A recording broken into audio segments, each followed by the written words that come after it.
Good morning, Dan and Amy. Our next guest will be in Chicago today.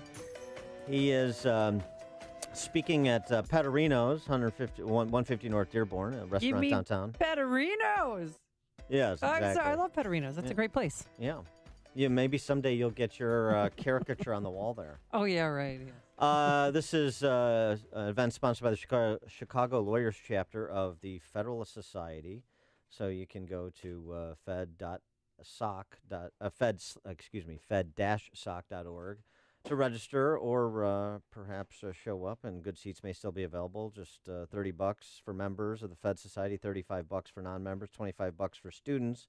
And I will be introducing the 80th Attorney General of the United States and the Dean of the Belmont University Law School, the Bruins. He is Judge Alberto Gonzales, who joins us again. Judge Gonzales, General Gonzales, so many titles. Thank you so much for joining us again. Appreciate it. Good morning. Look forward to seeing you tomorrow. Should be a good event. Yeah.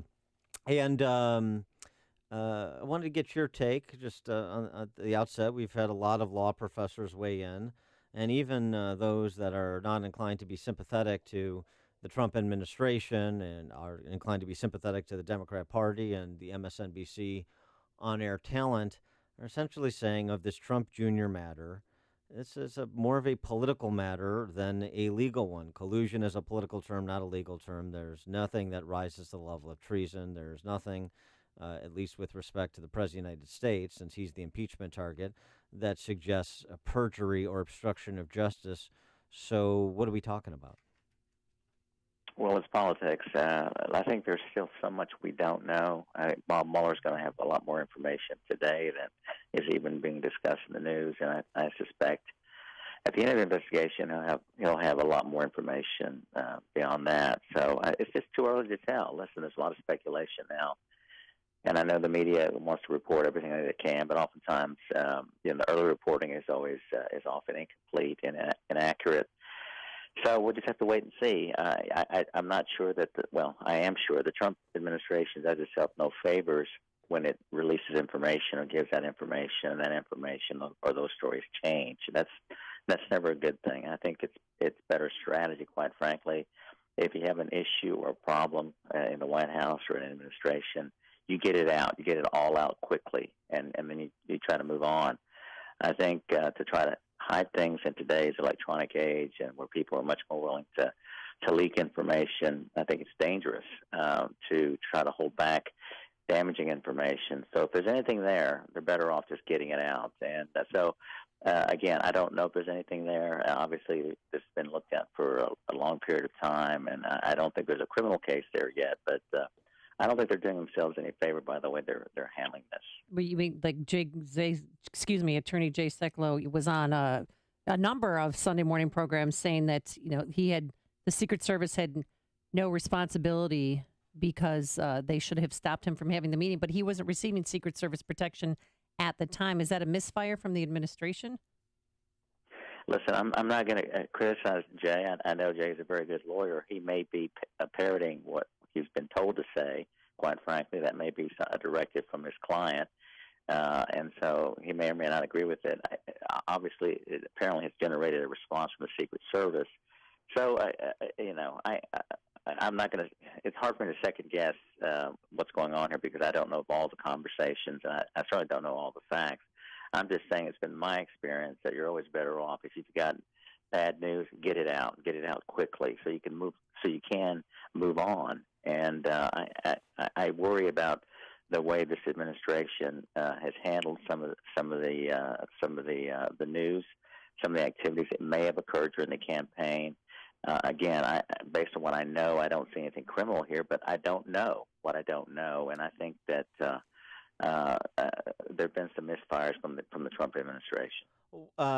Last week, amid all of this, Christopher Wray, Trump's nominee to replace Jim Comey at the FBI, had his confirmation hearing, which went seemingly exceedingly well, as he's receiving plaudits and did at his hearing from across the partisan divide.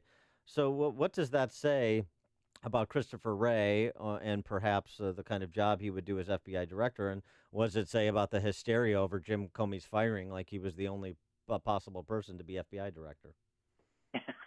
Well, I think that it may signify that some people are ready to kind of move on. They want to put a permanent person in place and move on to the next chapter of the glorious history of the FBI, quite frankly.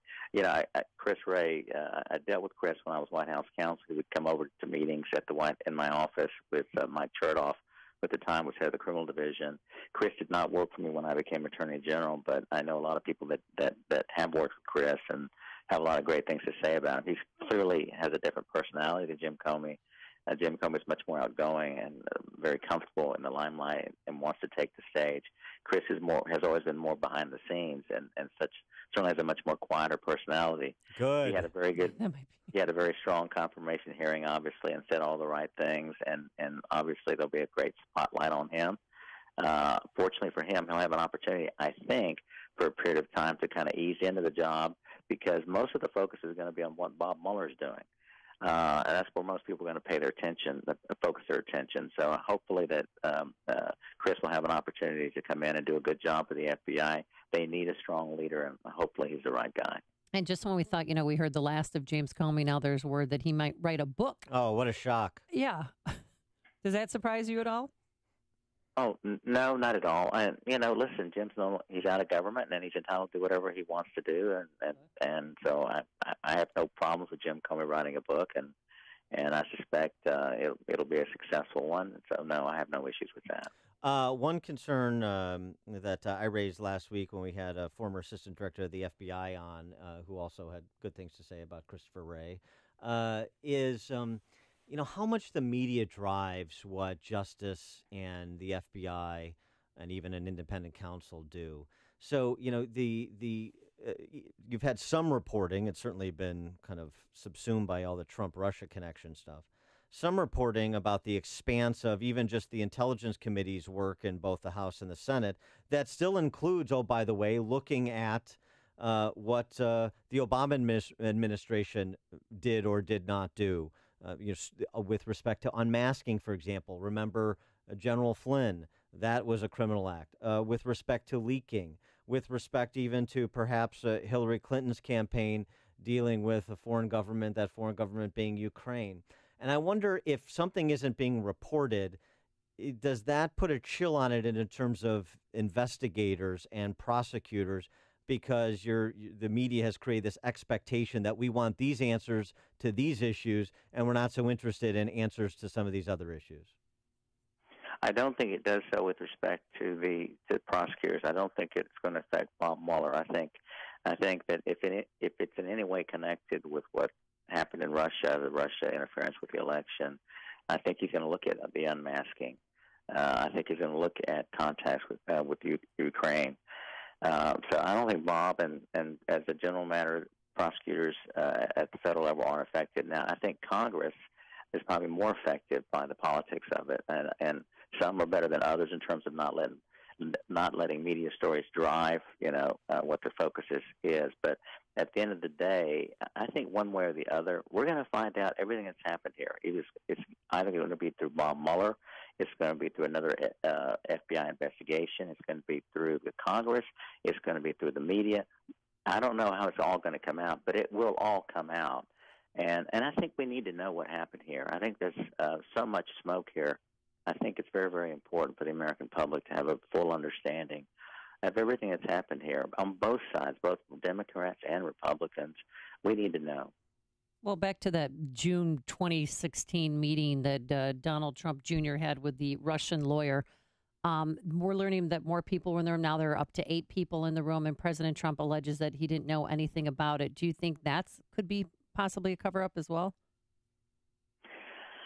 I don't know the relationship that existed during the campaign. The reporting directives and how things get reported during the campaign, how they flow, how information flows up. I don't know the relationship, the full relationship between Donald Trump and people in his family, and so it's hard for me to answer that question. I think it's hard for anybody to answer that question, quite frankly. I think there's a good possibility that he might have known, but on the other hand, there is so much information that Donald Trump, as someone who's never been in government, he's having to absorb. And in the middle of the heat of the campaign, there's additional information, things that he has to learn and to know about, make decisions about. And so it's very possible that he wasn't told, but we'll find out. Again, that's what these investigations are all about, and we'll find out exactly what happened. He is former United States Attorney General, former Counsel to the President, Dean of the Belmont University School of Law in Tennessee, and the author of the new book, True Faith and Allegiance. He's Alberto Gonzales, and he's in Chicago tomorrow, Federalist Society lunch at Petorino's. That's at noon. You can check that out, fed-soc.org. And then tonight, where I'm introducing him, I think I misspoke at the outset, a Illinois Republican Hispanics, Republican National Assembly of Illinois is actually the title of the group, but Republican Hispanics in Illinois, their organization is hosting a book signing reception with Alberto Gonzales. That's at 5:30 p.m. So Republican National Hispanic Assembly of Illinois, if you want to get more information about General Gonzales's appearance tonight. And since I have to introduce you tonight, Attorney General Gonzales, perhaps a funny anecdote I could share, a paper chase moment you had in law school. Anything? Do you like cats? Yeah. So a weird hobby like you dogs. have. Yeah. Are you a coin collector? What do you do in your free time? Do you cry? Do you have fun? Why don't we get together beforehand and talk about it, okay? Okay, all right. But he does Very like good. dogs, All right. so there you go. Yeah, all right. Yes, I do. We'll ask him if he cried at Marley and Me. All right. General Gonzales, thanks so much for joining us. See you tonight. All right, thanks. Look forward to it. And he joined us on our turnkey.pro answer line. Before